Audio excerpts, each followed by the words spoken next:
Okay, everyone, welcome to this panel, which is entitled Why Write? It's a very important question. Emma explained in detail why she writes, and I think it's one of those questions that gets asked a lot. There are a lot of different answers. Some of them are noble, some of them are very egotistical, but we have a wonderful panel today who are going to have a wealth of experience between them. On the end, we have Tony Brignull, who is a copywriter of distinction. He's won lots of awards, and he's also published poetry and short stories, a book of poetry, Where the Rail Ends, and Before A and After Z. He also writes regular columns for The Guardian and Campaign magazine. Then we have Stuart. This is Tony. So Stuart Estell, who is the pianist, performer, and music reviewer, as well as a novelist and poet. His first book, Veruca Music, was published in 2011. It's part memoir, part novel, part prose poems. This is Stuart. Then we have Roy, who is senior lecturer at the University of Southern Denmark. He teaches English literature and literary theory. He is an expert on the work of Harold Bloom and Jacques Derrida. He co-edited with Graham Alyn The Salt Companion to Harold Bloom, 2007, and is involved in an international reading group on Derrida. And for 20 years, so unlike the 5 years that Emma spoke about, he's been writing a book on Milton entitled Milton and Material Remains of the Past. This is Roy. Alyn is jazz critic for the Times and presenter producer of jazz programmes for BBC Radio. He's published biographies of Fats Waller, Bud Powell, Dizzy Gillespie and Cab Calloway, and has extensive experience writing about music, so he and Stuart have a lot in common. Ted Hodgkinson has an MFA from the Columbia School of Writing. His stories have appeared in Notes from the Underground and the May Anthology. He is currently online editor at Granta, and he served as one of the judges for the 2012 Costa Poetry Award. Then on my left, Eliane Glaser, BBC producer and honorary research fellow at the Department of English and Humanities, Birkbeck College. Her book, Get Real, How to Tell It Like It Is in a World of Illusions, was published by Fourth Estate in March 2012. And finally, Clare George, who is the author of 2 novels, The Cloud Chamber, 2003, and The Evangelist, 2005. She's taught creative writing at the City University London and was writer-in-residence at Exeter University from 2009 to 2011. So that's the panel. I've asked them all in previous emails to discuss a little bit, or to think a little bit about why they write. And so maybe we start with Stuart, just to give a very brief summation about why he writes. I think the reason that I write and compose as well is partly born of compulsion. My brain is constantly just sort of linking things together in the background, and it's born of that and a desire to tinker. I'm a great tinkerer and experimenter, so I like putting things together in ways that surprise me, and the other side of that, I think, is it's very much for me about sharing of ideas, but also sharing of experience with the audience, the readership, creating the opportunity for sort of communal experience of something, whatever that something might be. So, in some ways, to me, that experience is possibly more important than what the end product might be. So, thank you. So, Alyn? I think it's a very essentially selfish process of me. When I was an undergraduate, I discovered that if I reviewed records and concerts, I got free records and free concerts. And I used to confuse the lodge in the era of LPs, because LPs didn't fit in the pigeonholes of the lodge. And they'd always say, there's another parcel for you. So that was the beginning, starting to write about music in that way. And Paul Driver, who's the music critic at the Sunday Times, was my tutorial partner here. So the two of us, I'm afraid, came to the same conclusion very early. And then I went from here to be an editor at Macmillan, and I'd been editing other people's books for about 13 years, and I thought, I can do better than this. And that was the first biography that I wrote. I'm still an editor, and I still believe... It's interesting hearing Emma talk about agents, because I can't bear agents. I think they're a parasite on society. But as a publisher's editor, I was trained at Macmillan to help writers to shape books, to think about how they could be better writers, reach their audience more effectively. And that's still a job I love doing. And actually, if there's one reason for me not being a writer, it's still that I like helping other people as an editor to shape their work and to help it reach the best audience possible. Thank you. Ted? Well, I think for me it's also quite selfish, but I think it's about extending yourself into other lives and other experiences that you haven't necessarily had, and that can be in non-fiction or in fiction. And one of the formative experiences for me, which might be helpful to talk about, is I wrote a story while I was here, and Lucy was very encouraging of me doing that. Didn't see it as pure procrastination, but I wrote it, and it was in this, you mentioned the May anthology, and it was responded to by a writer I really admired and still admire at the time, who was very famous and had a lot of clout behind it, and she wrote me this very long letter in response to it, and I remember running into my girlfriend at the time's room and saying, "Oh my God, I've got a letter from Zadie Smith's written me a letter," and first line, "This is a very, very bad story." Very bad story. And partly what she was saying was that the story, it was so bad, she said, that it was warranted a 12-page letter about how bad it was. But it was very, very kind of weirdly flattered by this, because obviously there was a certain intensity to it that she thought was worth the time or something. But what it got me thinking about, she very subtly suggested that perhaps I could be an editor.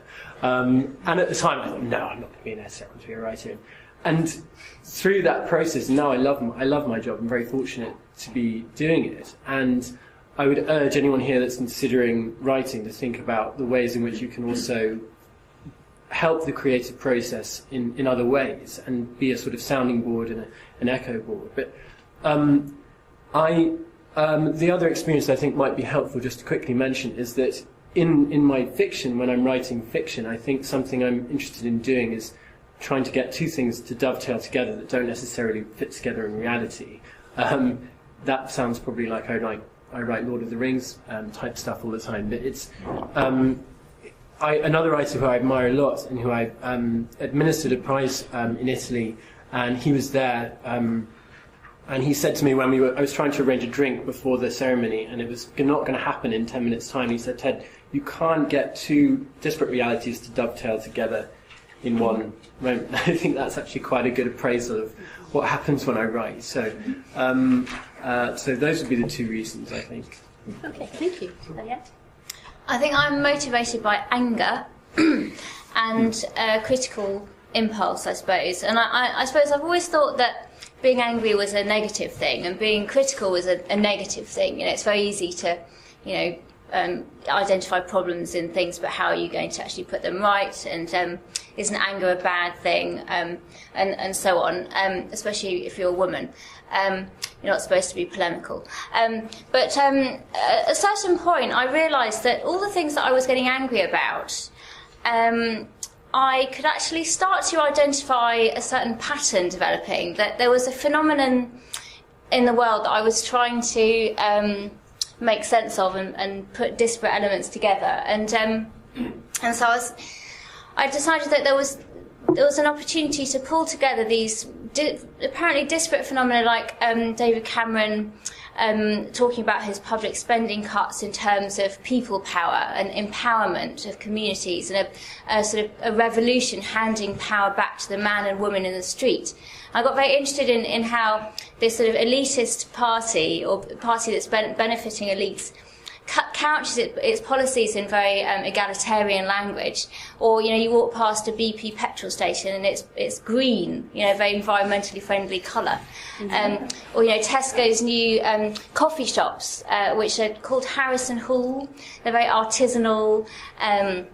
They look like a sort of local mom and pop store. And I was very interested in how these big corporations market themselves as sort of artisanal, local outlets. And, this kind of cuddly capitalism, if you like, in Mark Zuckerberg wearing hoodies and Bill Gates' philanthropy and so on. And how this sort of disguises the capitalism red in tooth and claw. And so at a certain point I thought I can channel this anger into something more positive, which is trying to encourage an attitude in my readers which is about identifying how agendas are hidden and presented as the opposite of what they really are. And also this critical impulse which I learned from Lucy and other tutors here at Oxford, of reading between the lines and trying to identify subtexts. And that, has followed through into a PhD I did in English and also into my work. So very briefly, I write comment pieces for The Guardian sometimes, and a few months back, David Cameron announced that he was going to withdraw free milk from schools, which, ostensibly was a very good idea, I thought, because I hated it. But he talked about it in a very caring way, that, we're still going to, care for our children and provide milk in other ways, maybe more cost-effective ways, and so on. And I wrote a comment piece in which I contrasted this sort of caring milk snatching with Thatcher's much more overtly ideological milk snatching, and I, in a way, I love Margaret Thatcher for her overt ideology. She was going to snatch the milk, and she was going to say what right-wing policies underpin that action. And really, so that sort of process of identifying subtext and buried agendas is really what drives me. All right, thank you. Claire? Well, I have spent various periods in my life trying not to write, and I think during those periods I've learnt a lot about why I do write. When I'm not writing, I spend quite a lot of time browsing property websites and looking at job adverts. And if this goes too far, there's always a danger that I will actually attempt to apply for a job or buy a house. And I think it's much less harmful for me to use that desire to kind of to explore parallel lives, different situations, through something that is totally fictional and will remain confined to the page than it is to use the other options. When I try not to write, I am plagued by characters. They're not necessarily very defined, but they're kind of jostling there for me. And then once I do actually find enough time and concentration to actually start writing, that another urge kind of takes over. So to begin with, it's something about expanding my world, exploring all the different possibilities that there might be. And then it's got to come back down to, actually, you've got to create something real with fiction. And that's when I find myself wanting a reader and trying to kind of make space in other people's heads that really belong to them and not me. I think there's a real tussle in there. There's a failure that is there from the outset, and it's that continual failure that is one of the major reasons why I cannot not write. It's that addictive thing of never quite getting there. Interesting, thank you. Roy? Thanks. Yes. I've been working on questions of literature and philosophy, it seems, for my entire life, and so I've naturally thought a great deal about this question which we're trying to address. And I would have to say, in answer to the question, why do I write, that I don't know. When I was a student, I used to be greatly troubled by the fact that I didn't know. But now I know better, and I know that I don't know. I haven't got a clue, and most of the time that's okay. But if I were to give some sort of positive content to my question, I'd have to come back to compulsion. Only not external compulsion, but internal compulsion. Okay, thank you. And Tony? I came to writing by a process of elimination. I failed after the level. I couldn't play the cello. And even today, the words quadratic equations send a shiver of apprehension through me. And then I read Dostoevsky, and my heart opened, and I lapsed into that feeling you will all know of astonishment. And thereafter, I couldn't think of doing anything else for the rest of my life. Thank you. And I'd just like to add that I thought about this question, and I write to eat. If I don't write, I don't eat. So that's me. So there's been a very interesting range of perspectives here. In discussion, we came up that I think there are 7 basic reasons for writing. One is for profit, for therapy, to exercise personal demons, the compulsion that some of you were talking about, to change the world, to exercise the demons of others, There's a desire to entertain, to be popular, even to be loved. Some people write to get laid. There's a desire to tell stories, to kind of compel an audience. There's Stuart's compulsion to experiment with ideas and share them. And there's this idea that a couple of you mentioned of expanding the self, about reaching outside your own consciousness, your own experience, your own life. So I'd like to turn now to the questions from our audience. If we go in the order that is actually on the sheet, I hope you've all got the sheet. Can we go to Priyanka first, please? Is writing only ever a feeble shadow of the original? Is the process of writing sacrificial? By giving form to thought, do we diminish it in any way? How entangled is this chain of written communication? Thought passing down from the author's mind to pen to paper, and finally to the reader. How severed is or becomes the link between thinking and writing, the passing by of time? Okay, thank you. So I think Roy wants to jump in on this. Yes, first of all, thank you for this amazing question, or a set of questions, a constellation of questions, really, which is very, very interesting, and I'm now going to talk about them for the rest of today.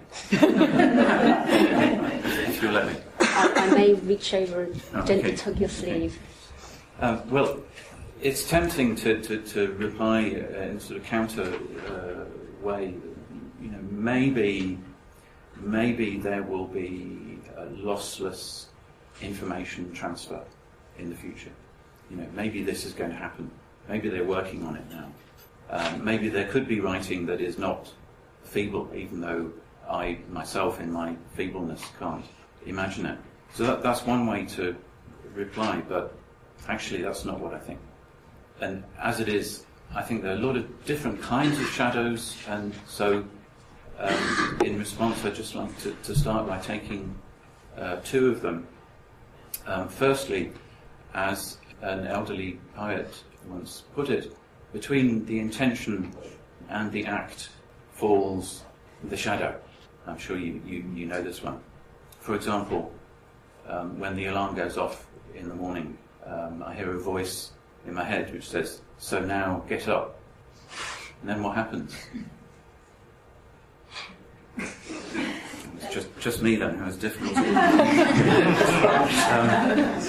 But I think this quotation from Eliot is very beautiful, but it's too schematic. You know, it puts intention on one hand, act on the other hand, and a shadow in the middle, and that's too neat for me. There's not enough shadow in it. So I thought of another shadow, which, as I see on the handout, is actually a shadow that you were thinking about too. So we've got this on our first page of actual quotations. We've got most of this. And this is so wonderful. I'm going to have to read it aloud. The mind in creation is as a fading coal, which some invisible influence, like an inconstant wind, awakens to transitory brightness. This power arises from within, like the colour of a flower which fades and changes as it is developed. And the conscious portions of our natures are unprophetic either of its approach or its departure. Could this influence be durable in its original purity and force? It is impossible to predict the greatness of the results. But when composition begins, inspiration is already on the decline. And the most glorious poetry that has ever been communicated to the world is probably a feeble shadow of the original conceptions of the poet. Now, in a sense, this sounds rather like a bit of T.S. Eliot, but it's also different. It's got much more nuance in it. I think it's much more interesting, and I'd just like you to notice the emphases that I think Shelley is putting there. For example, inconstant wind. You know, he didn't have to say inconstant because wind is inconstant, as far as I know. But he emphasises inconstant wind, transitory brightness, a flower which fades and changes, and so on. And this is an emphasis which I think is extremely important. Now, when we get into trouble, I think, in this context, is when we forget these nuances, and we end up with an opposition, binary opposition, intention, act, shadow in the middle, and so on. This is a fateful binary opposition, and I think we need to heed the warning given by Cicero in his dialogue on the orator. He's attacking Plato's Socrates. The character in the dialogue says that it was Socrates who inspired that divorce of the tongue from the heart, a division certainly absurd, useless, and reprehensible, that one class of persons should teach us to think and another to speak. This is a disaster which is described very precisely by Cicero. So what I think we need to do is to emphasise the importance of the transitory, the contingent, the non-linear, because certainly in my experience, and writing and original are entangled. They're not even just in a chain, as Socrates puts it, but they're entangled. They're jumbled up. Okay, thank you. So that's a very full answer to that question. So I'd like to move on to the next one from Guy Franks. I'm just interested in academic versus creative instinct. And Lucy touched on it. She said, I'm a poet, I'm a teacher, an academic. Emma also touched on it, saying, write a novel or a memoir, all of a sudden my voice changed. We've got a number of established and published authors who have been through critical or academic training. Does that hinder the creative process? Does it make them more cautious and more subconscious about when they're writing creative? Clare, do you want to jump in with this one?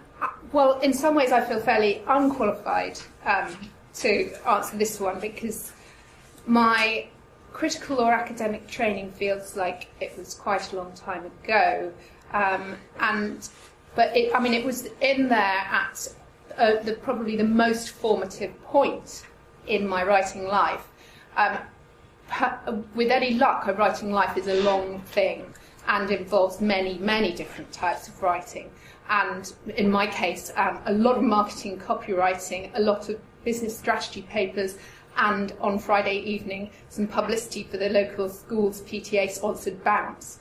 And when I did finally sit down to write a novel, it was actually in response to the fact that I was writing too many big business papers and wanted to get away from that particular type of writing. I think any kind of writing can feel like it hinders you when it is very front of mind, when you're learning it, when you're grappling with it very directly. From a fiction writer's perspective, that's, for me, the wrong place for my inspirations to be coming from. But any kind of writing is helpful to me once it's kind of sunk in and bedded down and sort of found its place amongst the rest of the bundle that is wherever it all comes from. Okay, thank you. When you're writing your novel, do you write a chapter and then put another hat on and suddenly become critical of it? Do you become your own editor? Well, for me, actually, a much bigger influence from that kind of point of view was getting published, and the whole publication process for me, which became a point at which I failed to separate those two hats, and they happen at the same time, and that's something to try and keep away from. Tony, you did your critical academic training partway through your writing career, so would you like to speak to this? Yes, I would. I came to academic training when I retired from advertising. I've now gone back to advertising, so it forms a lozenge of amazing beauty and rigour in my life, which it lacked prior to that.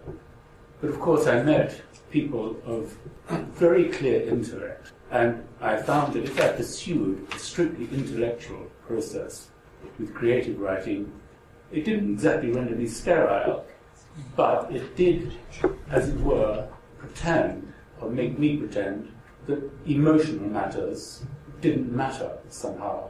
That I would try to be, if I pursued an academic approach to creative writing, I became, at worst, clever. And I think this characterizes a lot of modern art, conceptual art, how very clever it is, how very unmoving it is. And this is the great danger, how to tread an emotional path without becoming sentimental, how to tell it truly so that you move people. And that is the very, very greatest difficulty I find in writing. Okay, thank you. So our next question's from Tom Klukas. The question I sent in is just how important is it to share your work with an audience? I guess if I was going to clarify that, I'm wondering if the process of sort of disseminating the work is part of the writing process, separate from it, how important, and whether they should act on it. Okay, thank you. Stuart, would you like to speak to this as you're a performer in all senses of the word? Yeah, sure. I think for me, writing in itself is quite a performative thing. Connecting this question to the last one, actually, my process is quite improvisational. I don't really plan much when I write. It's quite sort of disorganised. And I tend to revise quickly and then leave things as they are. So I tend to share along the way. So that idea of the audience just being the final readership isn't the case for me. I involve other people, sort of trusted friends, in that process. I'm also very much interested in collaboration. So collaboration with other people is very important to me, as much in music as with textual things. So I've done quite a lot of things where I've sort of passed things backwards and forwards with other people, so they become works of dual authorship. And that sort of ties in with what I was saying earlier about this idea of community. I think what motivates me most of all is forging links between people. It's actually got very little to do with the creativity and the producing of some sort of we're sort of programmed to think in terms of masterpieces, I think. And actually, for me, what's really important is relationships between people. So yes, that sharing is absolutely fundamental to me. Thank you.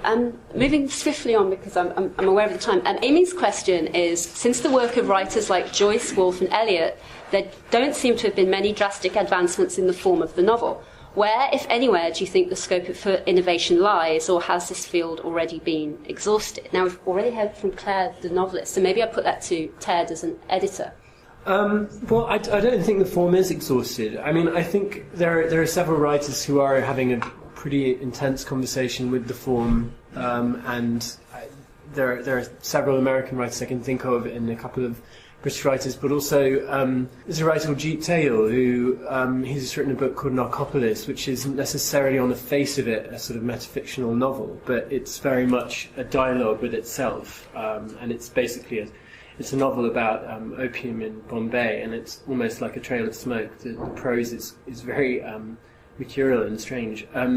So I think there are always examples of things that are being done with the form. Can I answer the previous question? Sure. Is that okay?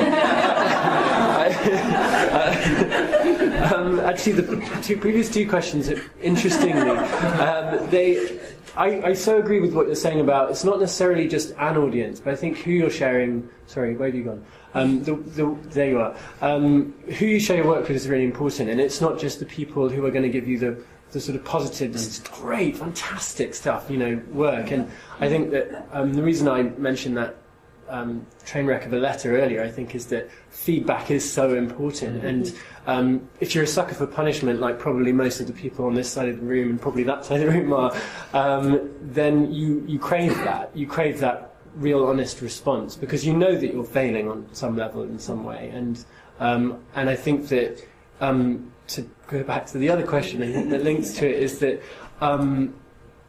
actually when you're in I work in a magazine, and I think that in editorial I don't see any contradiction at all between really being in a heightened state of being conscious of the problems with a piece of work and also being very deeply, sort of subconsciously almost involved in it. So that happens later, but I didn't see a disparity between those two things. I think you can be very hypercritical of your own work and deeply involved in it. Sorry, I'm jumping around.